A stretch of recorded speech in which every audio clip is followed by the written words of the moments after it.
Pasca gempa berkekuatan 7,5 magnitudo melanda Maluku pada Selasa yang lalu, BPBD setempat mencatat sejumlah kerusakan yang terjadi.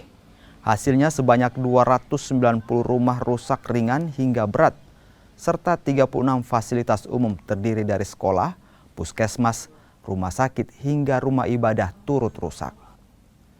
Dampak gempa terjadi di Kabupaten Kepulauan Tanimbar dan Maluku Barat Daya. Koordinasi kini dilakukan BPBD Maluku dengan BPBD di dua kabupaten tersebut untuk mendata sejumlah warga yang mengungsi.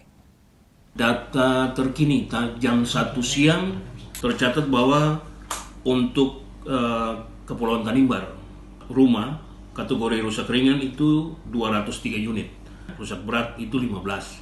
Sedangkan MBD untuk rumah kategori rusak ringan itu 46 unit, rusak berat itu 26.